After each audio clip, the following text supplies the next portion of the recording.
देखिए, आप शुगर के पेशेंट हैं, इसीलिए मैंने आपको रोक लिया। देखिए, क्यों भाई, काहे दिन दिन भर बैनर और झंडा लेके घूमते रहते हो? अरे कुछ काम धंधा क्यों नहीं ढूंढ लेते?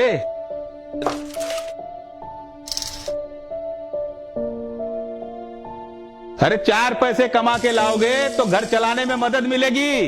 पिछले 5 सालों से काम धंधा ही तो ढूंढ रहे हैं पिताजी। कहा था कि नौकरी देंगे, फिर पूछा तो बोला कि पकोड़े का ठेला लगा दो। एक पोस्ट ग्रेजुएट होते हुए वो भी करके देखा ना हमने। फिर शुरू हो गया, देख रहे हैं आप। बाजार में अगर हर व्यक्ति समोसा, पकोड़ा और ढोकला बेचने लगे तो बस हो गया। फिर क्या होता है देख लिया ना हमने। पापा जी, मामा जी, आइए आप लोग भी खाना खा लीजिए। चलिए पांडे जी, आप भी खाना खा लीजिए। शायद आपके घर वाले शाम को देर से आए। हाँ, मुझे भी ऐसा लग रहा है। आइए। क्यों, क्या हुआ? मामी जी कहीं गई हैं क्या? मामा जी, मैंने पूछा सब ठीक तो है? वो क्या है ना बेटा, इनका जो साला है ना, कानपुर में रहता है, उसका बाईपास सर्जरी चल रहा है यही लखनऊ में। भाभी जी वहीं गई है और मैंने इनको रोक लिया क्योंकि शुगर के पेशेंट है, कुछ गड़बड़ हो जाए तो क्या होगा। और अस्पताल जाके करते भी क्या। इनके 3 बच्चे हैं ना, छोटे छोटे। हाँ बेटे, क्या बताएं, उनकी बड़ी बेटी 7 साल की है। अरे कहीं आप नीरज भैया की तो बात नहीं कर रहे हैं? हाँ हाँ हाँ, नीरज की ही सर्जरी हो रही है। तुम जानते हो नीरज को? बहुत लंबी कहानी है, फिर कभी बताएंगे। वैसे आप बिल्कुल फिक्र मत कीजिए, एक बहुत बड़े डॉक्टर के पास हो रहा है नीरज भैया का ऑपरेशन। वैसे तो आप जानते हैं कि अपने राज्य के सरकारी अस्पतालों में होता क्या है, डॉक्टर है तो ऑक्सीजन नहीं, ऑक्सीजन है तो डॉक्टर नहीं। अस्पताल के बारे में तो पूछो ही मत। अस्पताल की स्थिति बहुत गंभीर है। लोग अस्पताल के बारे में चर्चा नहीं कर रहे हैं, लोग अस्पताल के लिए आवाज नहीं उठा रहे हैं, रैली नहीं निकाल रहे हैं। वो किसके लिए निकाल रहे हैं? घुसपैठियों के लिए। अगर भारत में नागरिकता का कानून लागू हो रहा है तो अच्छा है ना, घुसपैठियों को बाहर किया जाएगा। इतनी सी बात समझ नहीं सकते हैं वो? सही कह रहे हैं ना शुक्ला जी? अब क्या बताएं, आजकल के लड़कों को कैसे समझाएं? सही कहते हैं आप, आजकल के लड़कों को कौन समझाए। अब तक तो देश में कोई कुछ नहीं बोल रहा था, लेकिन जब से नागरिकता कानून आया है पता नहीं सबको क्या हो गया है। 60 सालों में जो नहीं बोल रहा था वो सब अब बोल रहे हैं। मुझे लगता है सब पागल है ना मामा जी? इनका ये मतलब नहीं था कहने का। अच्छा, फिर क्या मतलब है पिताजी?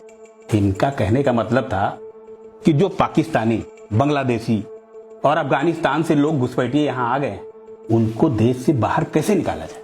बात तो सही है मामा जी, सारा देश यही चाहता है, हम भी यही चाहते हैं, मगर इन घुसपैठियों की पहचान करोगे कैसे, ये तो बताओ। अरे बिल्कुल आसान है, जिनके पास भारत के नागरिक होने का दस्तावेज नहीं है इसका मतलब विदेशी है। तुम तो ऐसे घूर रहे हो, लगता है कि तुम्हारे पास भारत के नागरिक होने का दस्तावेज है ही नहीं। सबूत है मामा जी। तो फिर?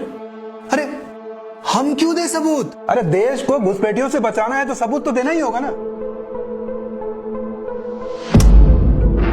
अरे कहां जा रहे हो? लक्ष्मण भैया, ऐसे खाना अधूरा मत छोड़िए। ऐसी बातें सुन के तो मुझसे खाना खाया नहीं जाएगा। अरे लेकिन ऐसा क्या बोल दिया पांडे जी ने? एक तो उनको मालूम नहीं है कि नागरिकता का कानून क्या है और नागरिकता के रजिस्ट्रेशन के लिए क्या क्या जरूरी दस्तावेज लगते हैं, और तब से बोले जा रहे हैं मामा जी सिर्फ Aadhaar card, PAN card, ration card, election card नहीं चाहिए। 1970 के पहले आप और आपके पूर्वज भारतीय थे, यह भी साबित करना होगा आपको मामा जी। अरे भाई कर देंगे ना साबित। अरे लैंड रिकॉर्ड डिपार्टमेंट से दस्तावेज निकलवा देंगे। हमारे पिताजी के नाम की जमीन है, हमारे पूर्वज भारत के ही है, वो भी साबित हो जाएगा। आपको मिली थी दादाजी की जमीन? हाँ, आपका नाम सुभाष शुक्ला, दादाजी का नाम जयप्रकाश शुक्ला, लेकिन जमीन के कागजात पर लिखा है जय शुक्ला, और कोर्ट के मुताबिक जय शुक्ला और जयप्रकाश शुक्ला 2 अलग अलग व्यक्ति हैं, जबकि पूरा गांव जानता है कि जयप्रकाश शुक्ला और जय शुक्ला एक ही व्यक्ति हैं। और आप ही तो यही बात कई सालों से कोर्ट में साबित करने की कोशिश कर रहे हैं। करोड़ों भारतीय ऐसे हैं मामा जी जिनके पुराने रिकॉर्ड्स में नाम टाइपिंग मिस्टेक्स या अफसरों की लापरवाही की वजह से गलत दर्ज हुए हैं। अब आप ही बताइए मामा जी कि मरे हुए पूर्वजों के साथ कैसे रिश्ता साबित करेंगे आप? और तो और बेरोजगारी की मार झेल रही जनता के पास ये सब करने के लिए पैसा और समय कहां से आएगा? रोजगार की तलाश में अपना समय डालेंगे या कोर्ट कचहरी के चक्कर में ये सब करेंगे? ये तो बात हुई उन लोगों की मामा जी जिनके पास जमीन है या थी। उन गरीबों का क्या जिनके पास ना तो घर था ना जमीन थी? अच्छा यही नहीं, अब बताइए कि उन लोगों का क्या जिनके पूर्वजों के दस्तावेज सैलाब में बह गए? और उन लोगों का क्या मामा जी जिनके दस्तावेज दंगों में उनके घर के साथ जल गए? और उन लोगों के दस्तावेज का क्या मामा जी जो 40-50 साल पहले अपने ही देश में रोजी रोटी के कारण 1000-2000 किलोमीटर दूर बंबई, पूना, बेंगलोर वहां जाके बस गए? बेटा, कुछ न कुछ रास्ता निकल जाएगा। अब ये नए कानून का विरोध करने से क्या फायदा मिलेगा? मामा जी, CAA के आधार पर बांग्लादेशी, पाकिस्तानी और अफगानिस्तानी इन सबको यहां की नागरिकता मिल जाएगी। वो अजमल कसाब और उसके साथी बिना किसी कागजात के देश में घुस आए थे और कोहरा मचा दिया था। अब तो दे रहे हैं ना नागरिकता उन विदेशियों को। कोई आतंकवादी या जासूस वहां का प्रताड़ित अल्पसंख्यक बनकर आ गया तो सोचो मामा जी क्या कोहराम मचाएगा वो। अरे लक्ष्मण, घर पे हो क्या? हाँ जमील, अंदर आ जाओ, दरवाजा खुला है। कुछ गलत होता देख अहिंसा के तरीके से उसका विरोध करना हमारा कानूनी अधिकार है मामा जी। और रहा सवाल इसका कि ये जो आप कह रहे हैं ना कि कुछ ना कुछ निकल जाएगा, ऐसी हवा में बातें मत कीजिए आप। ऐसे देश नहीं चला जाता। कुछ ना कुछ निकल आएगा। आप जानते हैं क्या रास्ता निकल आएगा? जिनके पास कागजात नहीं होगा वो विदेशी ठहराए जाएंगे और CAA के आधार पर जो नॉन मुस्लिम होंगे ना उन्हें शरणार्थी मानकर दे दिया जाएगा यहाँ का नागरिकता। और जो बचे हुए लोग होंगे यानी कि मुसलमान, उन्हें भेज दिया जाएगा डिटेंशन सेंटर। ये तुम किस आधार से कह रहे हो? नए कानून के आधार पर उसके हर संभव साइड इफेक्ट्स बतला रहे मामा जी। हम CAA और NRC के खिलाफ नहीं हैं, मगर उसके साइड इफेक्ट्स और उसके अंदर मौजूद भेदभाव के विरुद्ध हैं।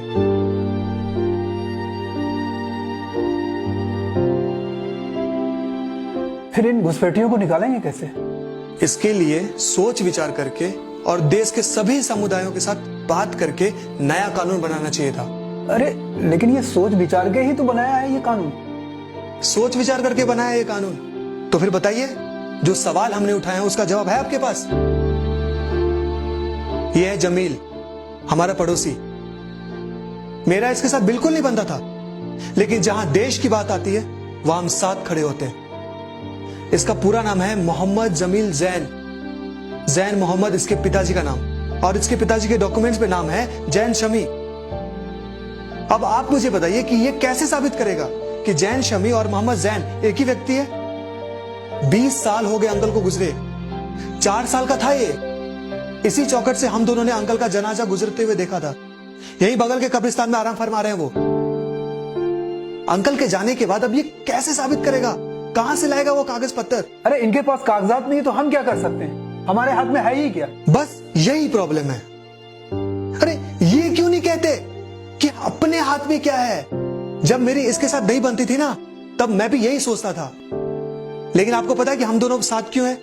क्योंकि मेरे बड़े भाई शहीद राम प्रसाद शुक्ला और इसके बड़े भाई शहीद मोहम्मद अशफाक जैन दोनों ने साथ साथ जान दी थी, और वो भी देश को घुसपैठियों से बचाने के लिए। जैसे इस घर में एक शहीद की विधवा रहती है ना, उसी तरह इसके घर में भी एक शहीद की बेवा, एक शहीद की मां और एक शहीद का भाई रहता है। पिताजी ने अशफाक भैया की फोटो भी अपने बेटे के साथ लगाई थी और कहा था कि राम प्रसाद बिस्मिल और अशफाकुल्लाह खान दोनों की जोड़ी की तरह राम भैया और अशफाक भैया की जोड़ी है। बस मैं उसी जोड़ी का सम्मान रखना चाहता हूं।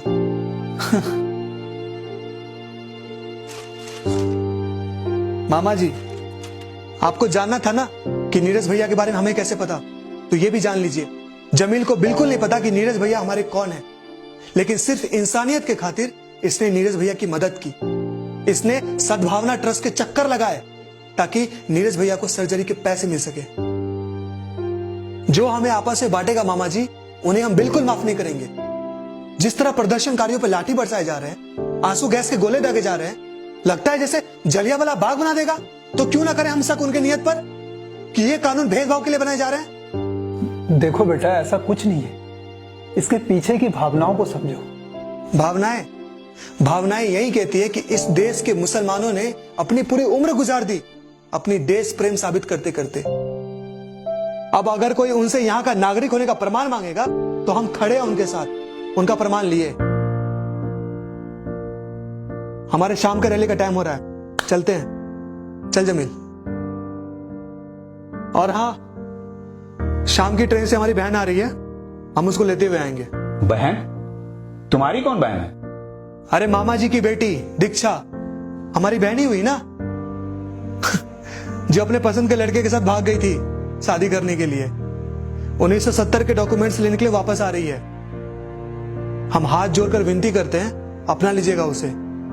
ये घर वापसी और ऑनर किलिंग के चक्कर में मत पड़िएगा, वरना याद रखिएगा हमारा नाम लक्ष्मण है। हम अपनी बहन की सुरक्षा में हर वो हाथ काट सकते हैं जो उसके ऊपर जुल्म के लिए उठेगा। चलते हैं। लीजिए मामा जी, पानी पी लीजिए।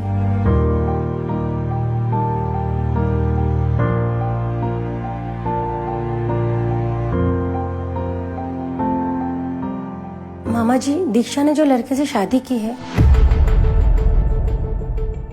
पांडे जी, आप कहां जा रहे हैं?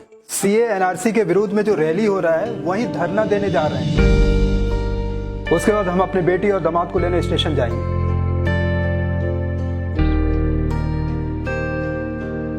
पिताजी, एक रिक्वेस्ट है। बोलो बेटा। हम कह रहे थे कि हमें भी रैली में जाने की इजाजत दे दीजिए। लेकिन बेटा तुम... शहीद की विधवा हूं। सरहद पर देश के लिए उन्होंने जान दी थी। देश के भीतर होते हुए अन्याय से लड़ते हुए हमें भी जान देनी पड़ी तो? शुभ शुभ बोलो बेटा।